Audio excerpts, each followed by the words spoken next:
रुक्मिणी का तो मन था कृष्ण से विवाह करने का, तो क्या किया जाए, क्या किया जाए। तो रुक्मिणी ने लव लेटर लिखा 7 श्लोकों का लव लेटर लिखा। और उन 7 श्लोकों में, उन लव लेटर में अपने दिल का हाल भी लिखा कि मैं कितना प्रेम करती हूं आपसे, ये भी लिखा। और कैसे करके किडनैप करके उनको लेके जाना है, विवाह करना है उनसे, ये भी लिखा। फिर उनके एक जाने माने ब्राह्मण थे जो कि बहुत ही ज्यादा ईमानदार थे ब्राह्मण।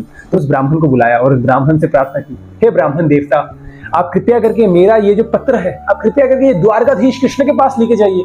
2 दिन तो लग गए ब्राह्मण को द्वारका पहुंचते पहुंचते, और कृष्ण के पास से लेटर लेके गया और उनसे कहने लगे, महाराज की जय हो, द्वारकाधीश की जय हो। हे द्वारकाधीश, ये पत्र विदर्भ की राजकुमारी रुक्मिणी देवी ने आपके लिए भेजा है।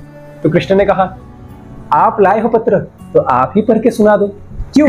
ब्राह्मण को क्यों कहा पढ़ने के लिए? क्योंकि हमारे आचार्य बहुत सुंदर एक सिंबॉलिक मीनिंग बताते हैं, क्योंकि ये ब्राह्मण गुरु के रिप्रेजेंटेटिव है, गुरु को दर्शाते हैं। ये ब्राह्मण गुरु को दर्शाते हैं। और रुक्मिणी मैया हमारे तरह एक कंडीशन सोल है, एक बद्ध जीव आत्मा है। जब बद्ध जीव आत्मा गुरु के शरण में जाएंगे तब कृष्ण उसको स्वीकार करेंगे। एक बद्ध जीव आत्मा के पास हमेशा 2 ऑप्शन रहेंगे, या तो शिशुपाल या कृष्ण, यानी कि अपने मन को माया में डुबाओ या अपने मन को कृष्ण प्रेम में डुबाओ। अब किसमें डुबाना है ये आपका चॉइस है। और हमें रुक्मिणी मैया की तरह हमेशा कृष्ण से ये प्रार्थना करनी है लव लेटर के थ्रू कि हे प्रभु, आप कृपया करके मेरे मन को चुरा लीजिए और अपने चरण में स्थित कर दीजिए। और ये लव लेटर कृष्ण तभी स्वीकार करेंगे जब हम ये गुरु के माध्यम से प्रे करेंगे, कृष्ण को गुरु के माध्यम से कृष्ण से पहुंचाएंगे।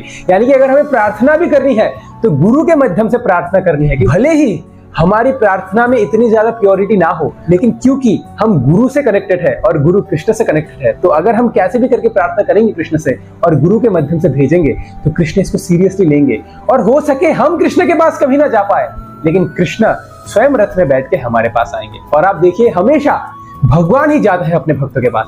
गजेंद्र कहीं नहीं गए, गजेंद्र ने प्रार्थना की, कृष्ण आ गए।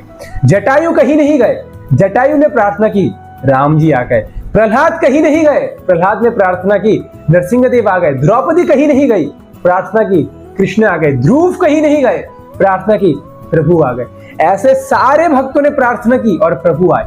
सीता देवी लंका में थी, प्रार्थना की, उनको राम के पास नहीं जाना पड़ा, राम ने ब्रिज बनाया और राम आ गए सीता देवी के पास।